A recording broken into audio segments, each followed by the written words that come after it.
नमस्कार दोस्तों, कोच के YouTube चैनल पे आप सभी का स्वागत है। जैसे कि गेस्ट टॉक शो और उसमें भी अनमोल हीरे जो कि लोगों को दिन प्रतिदिन हेल्पफुल होते जा रहे हैं, ऐसे हीरे मेरी टीम सेलेक्ट करती है और मेरे समक्ष ले आती है और फिर मैं उसे अपने YouTube चैनल पे दुनिया के समक्ष रखती हूँ ताकि वो और लोगों को दुनिया भर में हेल्पफुल हो सके। और कोच की जो पंच लाइन है कि तू खुद की खोज में निकल, तू किस लिए हताश है, तू चल तेरे वजूद की समय को भी तलाश है। आज हमारे साथ एक बहुत ही स्पेशल गेस्ट है जो है Ruchika Kakkar. Hi Ruchika. Hi, thank you. Ruchika एक बहुत ही सीनियर एडवोकेट है गुजरात हाई कोर्ट के। She is a legal advisor in police Samanvay. That is a very proud matter for me because I also am a part of police Samanvay. तो रुचिका, आपके field के बारे में, एक प्रेस्टिजियस फील्ड भी है, एक ऑनरेबल फील्ड भी है और साथ में थोड़ा सा स्कैरी फील्ड भी है। ट्रू। सो आप ये फील्ड में एंटर हुए जी। वॉज इट योर पैशन या फिर आपके पेरेंट्स ने आपको कुछ इंस्पिरेशन दिया? जी। आपका स्टोरी ये फील्ड में आने का आप कुछ बताइए दर्शकों को। सी, इट वॉज माई ड्रीम। मेरा एक चाइल्डहुड से ड्रीम था कि मैं एक ऐसी लेडी बनूं जिससे लोगों को भी इंस्पिरेशन मिले कि you have to be strong by every means, you have to be versatile. मतलब आपको सब कुछ आना चाहिए, ऐसा नहीं कि ये मुझे नहीं आता, ये मुझे नहीं आता, ये मैं नहीं कर सकती। It was my dream plus my parents dream too. It was the combination of both of us. और इस फील्ड में आने का एक जो मुख्य तात्पर्य था वो यह था कि आजकल ऐसा लोग सोचते हैं कि अगर लेडी एडवोकेट होगी तो उसका कुछ फ्यूचर ही नहीं है, क्योंकि वो शादी नहीं कर सकती, वो बच्चे नहीं कर सकती, मतलब नहीं कर सकती, मतलब एक वो उस पे सोशल स्टिग्मा थोपा जाता है कि अगर ये वकील है तो इससे कोई शादी नहीं करेगा, अगर ये क्रिमिनोलॉजी फील्ड में है तो इससे कोई शादी नहीं कर सकता, क्योंकि I am LLM with criminology. तो इसके लिए I want to give an inspiration to the society कि ऐसा नहीं है, इसलिए मैं ये फील्ड चूज किया। लवली। तो आप इस फील्ड में आई थिंक काफ़ी सालों से कनेक्टेड हैं। कितने साल हो गए आपको इस फील्ड में? मेरा जो एडवोकेसी का स्पैन है कि मैं वकालत कर रही हूँ उसका स्पैन है 6 years। और स्टडी मैंने किया है BCom with LLB and LLM। तो करीबन आप बोलो LLB LLM से लेके 11 years तक हो गया। Lovely. So it's a very huge period. True. That's great. It is your dedication and strong burning desire जो आपको खींच के ले आया है इस फील्ड के अंदर। जी। अब मुझे एक क्वेश्चन सता रहा है कि लोगों के दिमाग में डर क्यों रहता है फाइट करने के लिए? वो लोग रियलिटी को फेस क्यों नहीं करते और वो लोग फाइट करने के लिए आगे क्यों नहीं आते हैं? जबकि सफ़र काफ़ी लोग करते होते हैं। ज़्यादातर लेडीज़ में देखते हैं, हम काफ़ी सारे कास्ट में देखते हैं, लेडीज़ बहुत सफ़र करती है, डोमिनेटिंग होता है उनके रिलीजन्स में और हर जगह, पर वो लोग फाइट करने के लिए एक स्टेप आगे नहीं आते।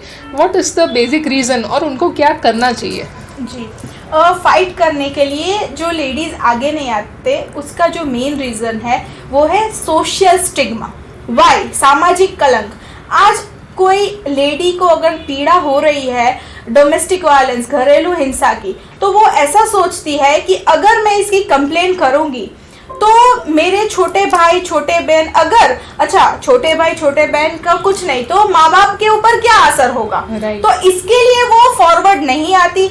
आजकल वो भी देखा जाता है कि रेप की केसेस बढ़ रहे हैं, पर कई लड़कियां बाहर नहीं आती। उसका रीजन क्या है? The one and the only thing, social stigma. इसलिए मैं आपके माध्यम से यह कहना चाहती हूँ कि आप एक स्ट्रॉन्ग लेडी बनिए, क्योंकि चैरिटी बिगिंस एट होम। आज आप ये कदम उठाओगे तो ही बाकी सब लड़कियां, बाकी सब लेडीज है वो बचेगी इससे।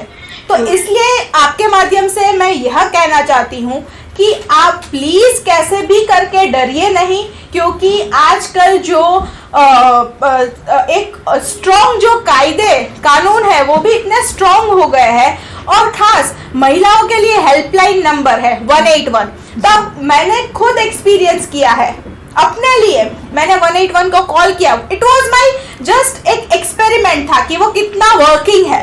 It was nothing else but एक एक्सपेरिमेंट मैंने किया था और वो सक्सेसफुल गया। तो आप कभी भी कोई भी चीज आपके साथ हो आप डरिए नहीं, और सब ऑप्शन से, अगर आप कैब से जा रहे हो तो भी SOS का ऑप्शन है, स्क्रीनशॉट निकाल के आपके जो नियर एंड डियर है उनको भेज दो, मतलब डरोगे तो और मरोगे।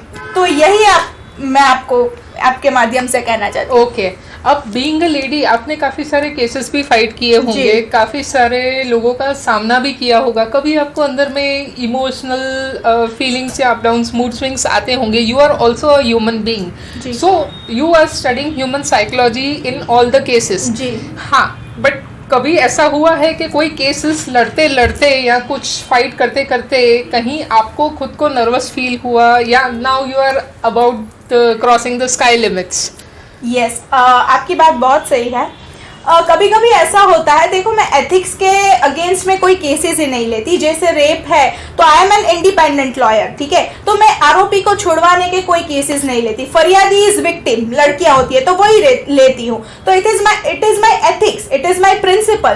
पर कभी कभी जब मैट्रिमोनियल डिस्प्यूट होता है तो एक साइड ऐसा होता है अंदर से कि कितना भी हम लोग सेटलमेंट की ट्राई करें, पर कभी कभी ऐसा अंदर से हम लोग भी एज एन एडवोकेट, क्योंकि वो तो उनका खुद का एक का डिसीजन होता है, हमको तो कितने लोगों के टेंशन लेके घूमने पड़ते हैं। तो कभी कभी ऐसा होता है कि लाइक हम भी टूट जाते हैं, पर फिर ऐसा अपने आप को आगे बढ़ाने के लिए अपनों को ये हम देते हैं कि भगवान ने हमको एक न्याय दिलवाने के लिए एक साधन बनाया, एक इंस्ट्रूमेंट है, हाँ। हम मीडिएटर है, तो इसीलिए हम लोग ऐसा सोच के फिर अपना मन मना लेते हैं और आगे बढ़ते हैं। लवली, आपका ये फिल्म में कोई रोल मॉडल, कोई इंस्पिरेशन, कोई मेंटर जो आपको हमेशा एक इंस्पिरेशन या एक मोटिवेशन देता रहता है, या आप उनसे कंटिन्यूस गाइडलाइन लेते हैं? जी, ऐसा बोला जाता है कि हमारे जो इंस्पिरेशन होते हैं और जो हमारे मेंटर होते हैं,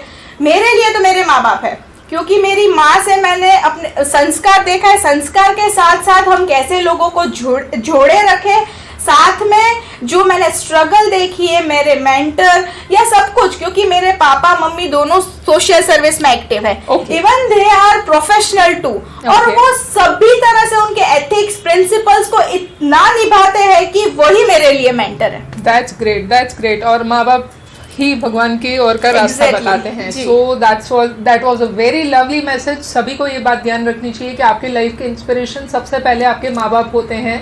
आप उनके सपनों की ओर जाएंगे, उनके कदमों पे चलेंगे तो डेफिनेटली आपको सक्सेस हासिल होगा। और दूसरा, जैसे हनुमान जी ने अपने पूंछ में आग लगाई थी, तो आपके लाइफ में अगर स्ट्रॉन्ग बर्निंग डिजायर होगा तो आप डेफिनेटली अपने ड्रीम्स को हासिल कर पाएंगे। अब एज अ वकील आप लोगों को क्या मैसेज देना चाहेंगे कि लोग आपको क्यों अप्रोच करें? क्योंकि जनरली हमने देखा है कि लोगों को डर लगता है, लोगों को काफ़ी सारे क्वेश्चंस होते हैं, इकोनॉमिकल स्ट्रेटजी है, फाइनेंशियल स्ट्रेटजी है, मेंटल इश्यूज है, तो why people should approach you as a वकील and how can you help them? जी, मैं आपके माध्यम से लोगों को ये बताना चाहूँगी कि मैं हेल्प करने के लिए आपको तत्पर हूँ, और आप ऐसा डर मत रखिए कि एडवोकेट के पास जाएंगे तो वो सीधा फी की ही डिमांड करेंगे। सब वकील ऐसे नहीं होते, या तो किसी किसी को फियर होता है कि जैसे रेप की मैटर हुई है या तो पोक्सो की, तो हम लोग काउंसलिंग भी करते हैं। कभी कभी ऐसा होता है कि जो लड़की होती है, विक्टिम होती है, वो अपने माँ बाप के सामने नहीं बोल सकती, तो हम ऐसा भी काम करते हैं कि हम लोग उनका लड़की का काउंसलिंग करते हैं, माँ बाप के सामने नहीं बोल सकती तो वो भी हम लोग सब जो है सेटल करते हैं। ऐसा नहीं होता कि आप आओगे और सीधा हम फी की डिमांड करेंगे,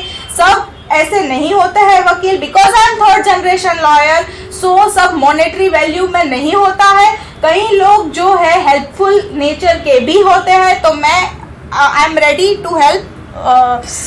yes, it was a very lovely message. आपको बिल्कुल डरना नहीं है। आप कहीं भी अटक रहे हैं, कहीं भी आपको लगता है कि आपको एक लीगल एडवाइस की ज़रूरत है, या कहीं भी आपको एक सपोर्ट, एक मॉरल, मेंटल या मोटिवेशनल सपोर्ट की ज़रूरत है, तो she is always there to help you. I will mention her name and number in the video, तो आप कभी भी उनको कांटेक्ट कर सकते हैं और उनको एक लीगल एडवाइस डेफिनेटली आप उनसे हासिल कर सकते हैं, and she will be assuring you with a pure, profitable as well as successful advice. तो कहीं भी डरने की ज़रूरत नहीं है। सो ये था आज का हमारा talk show with a very special guest, and that too from Gujarat high court. So great salute to you ma'am, you are doing a Thank you so great much. Job. Thank you. So हमारे खोज का जो slogan है, once again I would repeat, तू खुद की खोज में निकल, तू किस लिए हताश है, तू चल, तेरे वजूद की समय को भी तलाश है। Thank you. जय कष्टभंजन देव। जय